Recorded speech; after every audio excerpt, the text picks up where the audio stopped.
As Pochettino mentioned in his press conference, in Chelsea it's normal to win titles and silverware, and I definitely agree with him on that, because that is how it usually used to be, and that is how it's supposed to be now as well. But ever since these American owners has taken over, we have gone in a downward trajectory. We have been so far away from winning any silverware and titles as it possibly can be. But now we have a brilliant opportunity to change our fortunes. We have first of all picked up important wins in the last matches, and now we're going to play Middlesbrough in the Carabao Cup semi-final, so he's then a championship side, and that could be a little bit easier since we don't have to face Liverpool or Fulham, who will play in the other semi-final game. But despite Middlesbrough being a championship side, we can of course not underestimate them. I mean, they are here for a reason. They managed to knock out Aston Villa in the previous round, and if they can knock out a second place in form Unai Emery side in the Carabao Cup, they can definitely knock out a 10th place Premier League side. Now, which team is in 10th place? Well, I don't know. I don't know. Maybe you have any idea, guys.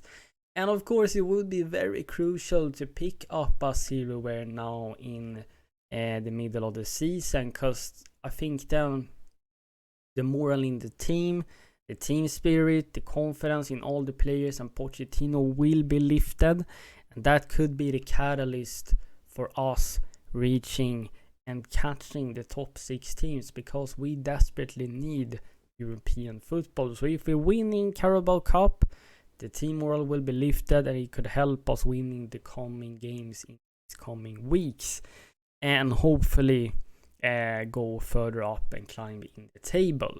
And of course, you want to see your team always win silverware no matter what tournament you are in. And in terms of Middlesbrough though, I think they are tactically and mentally strong.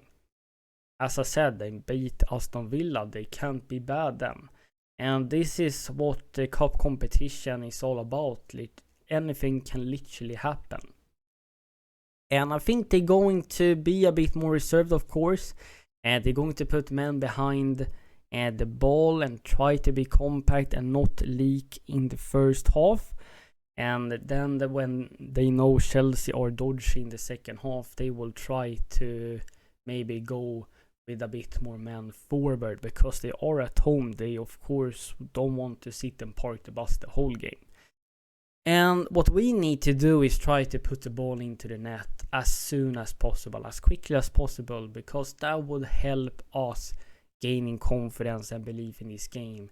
The pressure will be lifted, and Middlesbrough has to then come out of the low block, and then we can take advantage out of that and exploit the spaces they are leaving, and hopefully then putting in second or third goal. And Middlesbrough is also a physical side, of course. Every championship are that. They're going to play ugly football. They're going to be strong in the air, in tackles, in interceptions, in 50-50 duels. So we need to be really strong there as well.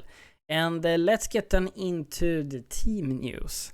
And unfortunately, Pochettino confirmed that Nkunku will be out. He has a hip problem, and for how long he will be out, that is not confirmed. Usually when a Chelsea player is injured, it's longer than what they're saying. But it doesn't have something to do with his previous injury, which is good somehow. We know that Lavia Ugochukwu is still out. Jackson has traveled to AFCON.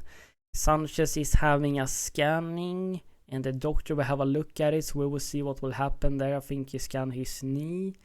And Santos has gone to play with Brazil, so he won't be in the squad. So Pochettino said it will be the same squad that played against Preston that will play against Middlesbrough. And Pochettino also mentioned that it is going to be crucial to play like we did in the second half, because the first half against Preston was really poor. But as I've been stressing in so many videos now, even though Pochettino wasn't happy with the players' performances and they have to take responsibility themselves, Pochettino needs to, of course, assess his tactical decisions and in-game management to see if he did anything wrong and what he can do to try and help the team become more fluid. So let's get then into my predicted lineup. Petrovic, of course, continues in goal. I don't think he has set a foot wrong so far. Fair play to him.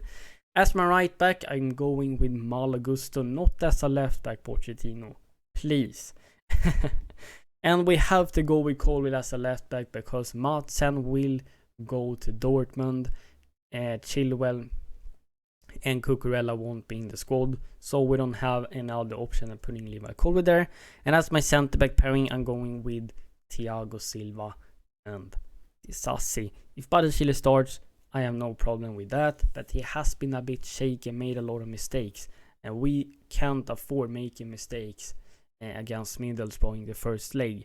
Therefore, I'm going with Silva and Disasi, who I feel more comfortable with at the moment. Of course, Silva has to play, you all know those sort of reasons, and he scored a fantastic header in the last game. And in the pivot, it is a bit tricky. I want to start Enzo Fernandez, but I think I'm gonna rest him for this game. Not rest, but he can be more of a substitution. He still has that hernia problem we have to be careful about. And I don't think he should just come into the team and start immediately. He needs to prove more that he deserves, because that first half against Preston wasn't good. But at the same time, Pochettino hasn't used him in his best way. And when he changed his position and role in the second half, Enzo looked more comfortable. We need him playing deeper and making those progressive passes further up the pitch. But we will have Caicedo doing that, and next to him I will have Conor Gallagher. We need Conor Gallagher because he will cover so much ground. He will add that physical presence in the midfield against Middlesbrough physical midfielders. He will help you win interceptions, tackles, all that kind of good stuff. And we have the option to bring on Enzo later. So in the number 10 role, I'm continuing with Cole Palmer. I think maybe that is his best position. Of course, he can be utilized as a right winger as well, but I would stick with him in the number 10 role. I think he is a more threat when he's playing there, and he's definitely my player of the season so far, together with Gallagher. Palmer just makes the difference out there. On the left hand side, I will play Mihailo Mudryk. I think the more game he's playing, the slowly he gets better. And on the right hand side, I will continue or play Raheem the Dream Sterling. It was a wonderful free kick he scored in the last game. Did he have his best game? Probably not. But the reason why I would start him is because he has the experience to play in the latter stages in tournament, and has the know-how, and that can help us to having that experience to turn to. Madueke has been doing great as well, and he has been showing good mentality when he has come in and getting the chance. He has tried to prove everyone wrong and played with anger. He has scored brilliant goals, so he is an option to bring on later as well, of course, because he is a threat too, of course, for the defenders in 1v1 situation, etc. But I will go with Sterling there. Of course, he needs to improve massively. I'm not saying he's perfect. He's far from perfect, of course. But he has that bit of edge when it comes to playing the latter stages in a tournament. And Armando Broja will lead the line. Scored a wonderful header in the last game. And hopefully that can help the pressure going off his shoulders, because he has been very nervous out there on the pitch, a bit shaky. You can see that he hasn't been confident at all, and hopefully that goal can help him. And we don't really have another choice. We have to play Armando Broja up front. So that's my predicted lineup. We will have a lot of youngster on the bench since we got so many injuries and a couple of players has left for playing with the nationality teams. So we got Gilchrist, Golding, Williams, Washington on the bench, I think. And Madueke will be there, of course. Enzo Fernandez. Yeah, so it's not much we can turn to. Maybe we see a youngster coming in later and be giving an opportunity. So in terms then of a score prediction, this is going to be tougher than it was against Preston. I think Preston just were a bit unlucky, not maybe unlucky, but they were very poor on set pieces, and we also scored from free kick, which you don't get high XG from. So we have trouble converting chances, as we know.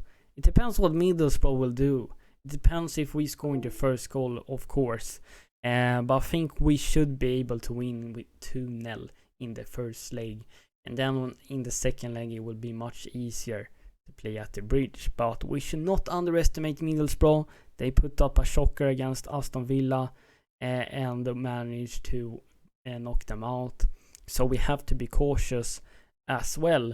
So let me know your score prediction too. N'Golo Kanté will also get himself a banner in the shed end, I think. So and it will be there for an unlimited time. So that's fantastic. N'Golo Kanté absolutely deserved as a true legend. We all miss him. I just wanted to end the video on a positive note there. So thank you so much for watching. Take care, and I see you later.